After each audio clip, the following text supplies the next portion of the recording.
Thank you again so much for joining us. I am going to be massive news blitzing coming up in about 40 minutes. Huge news blitzing. I'm just going to go over the headlines. First, we're going to take calls right now for the next 40 minutes. Then we have a special guest in the third and fourth hour I'll announce right before they join us coming up at the end of this hour.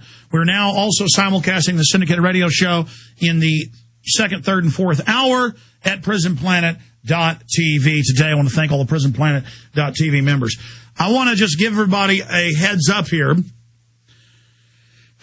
Coming up next Tuesday, September 8th, we are going to have a very special announcement, a huge announcement here on air. This will be the biggest single thing we have ever done.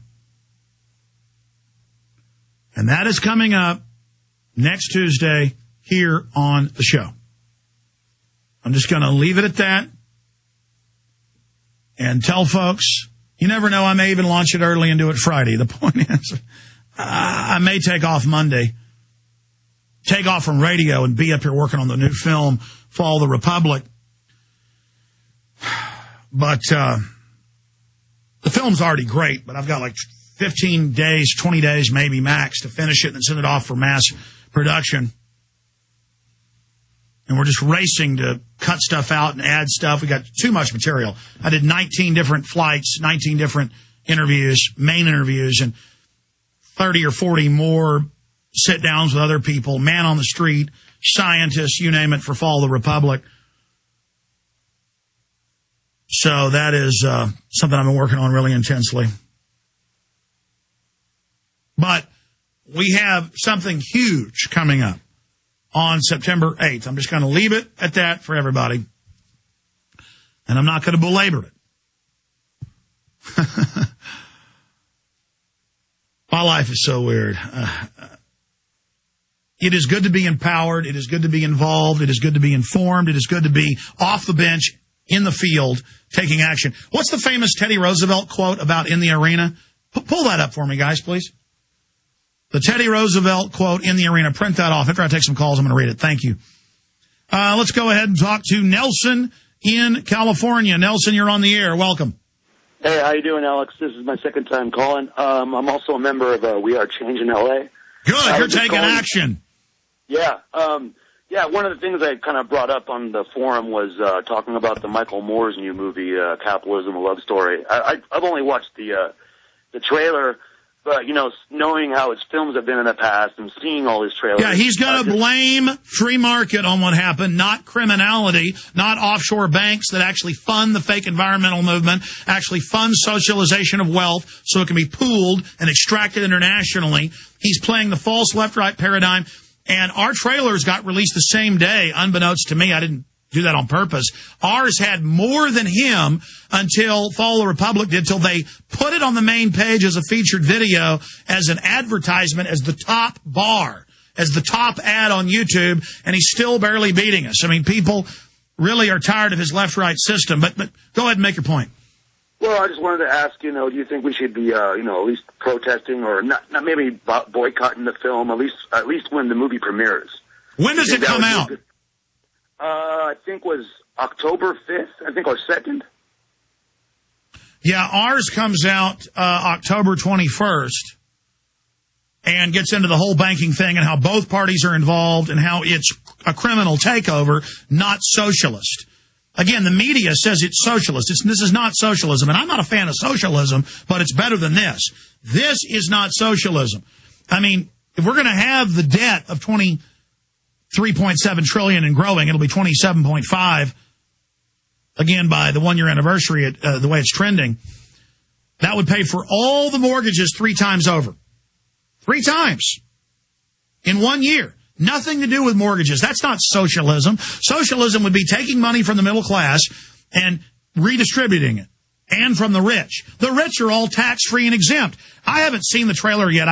Bermas was showing me the numbers Sunday of, look, we have more views for your trailer than Michael Moore had till it was put at the top of the page. But go ahead. Well, yeah, that's great. That's pretty much just you pretty much answered for me. Just wanted your opinion on that, as far as. Oh yeah, he'll call, guaranteed, for a new global regulator over corporations, which is what the global corporations that engineered this are calling for. So see, we screwed up. Give us unlimited power. Just like in the 90s, they said, give us more power to stop any regulatory crises or economic crises, and they got rid of Glass-Steagall. I appreciate your call. In fact, a bunch of big scientific publications, including New Scientist, came out with reports that a handful of global banks own basically everything. Well, of course they do. They own the corporations. They own it all. These are just different subsidiaries.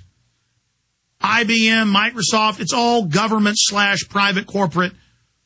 Corruption is so bad now that you're not allowed to photograph royal families anywhere in the world. You can photograph any citizens you want, any movie stars you want on the street, but courts will rule for the Dutch and British royal family that it's illegal to photograph them. They're God, because they own the oil companies, they own the derivatives, through fraud, they own everything. They're God. Then they're saying to you, you have no rights and you're their slave. You got to say, 1776, I'm not your property, scumbag. They just so happen to be a bunch of eugenicists who openly want to drug your water supply and your food.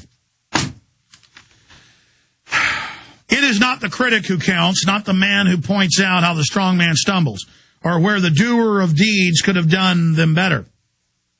The credit belongs to the man who's actually in the arena, whose face is marred by dust and sweat and blood, who strives valiantly, who errs and comes short again and again, because there is not effort without error and shortcomings.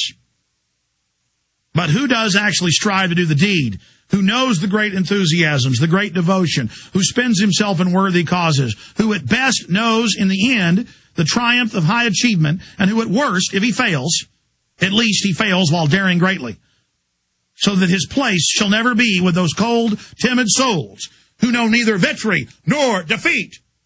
Get out in the arena, ladies and gentlemen. Draw your sword in the info war. And go out and start hacking down our enemies. We have the truth. We have the passion. We have it all. So deal destruction in the info war to the enemy. Unleash your power. Can't you feel it seething in you, rising? Can't you feel your ancestors demanding that you shake off the fluoride and mercury haze, and that you rise up with power and strength and honor, and stand up for the innocent, stand up for our country, stand up to the parasites? All these lesser men bind themselves together in hordes and try to pull down the strong. Stand up to the eugenicist trash. Stand up to Rahm Emanuel's brother and tell them that they are not your gods, your owners, your kings. And that you have an absolute divine right as a free creature made in the image of the creator of the universe to be free.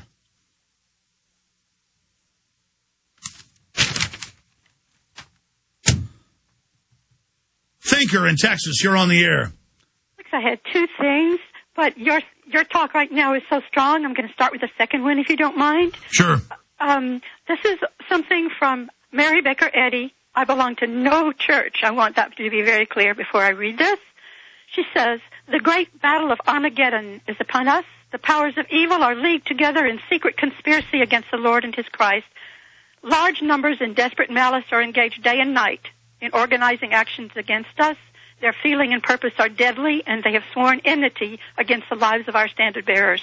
And it goes on like that. And that was written in 1886. She knew that conspiracies were terrible then, and that they would be coming out more and more. And you're uncovering them now, and thank God for that. The question I had for you first was, and you answered it a little while ago partly, but I would love it if you would make another comment. You said every time the clouds come in, they chemtrail them out. We're having a terrible drought in Austin. The animals are staggering around. The plants are dying. Can you say a few more words about that? And after that, I have one more question, if I could. We're making a chemtrail film. We have the government's own documents. They admit they're doing it en masse. And you tell the general thumb-sucking public on fluoride that they're chemical spraying us with barium salts and aluminum dioxide, that they come in and kill the cloud formations. that they're engineering a world drought, and it's just admitted they're doing it, and it's just going to continue because there's nothing these evil people won't do. I mean, it's John P. Holdren. Just search engine his name and the term geoengineering, and he admits their giant chemtrail program. Well, exactly all these years, exactly what we said chemtrails are. They now come out in the Wall Street Journal and say they're good. Why here in Austin in particular, do you think? Because there seems to be rain all around us. It just doesn't come here. Well, I mean, out in California, you can see when the cloud formation comes in with water, they come in and spray and knock the clouds out. They've got mixtures that do that. I mean, they admit they're, quote, manipulating the weather. They just say the details are classified, and they have a Congressional Weather Control Bureau. They have weather weapons treaties with the UN.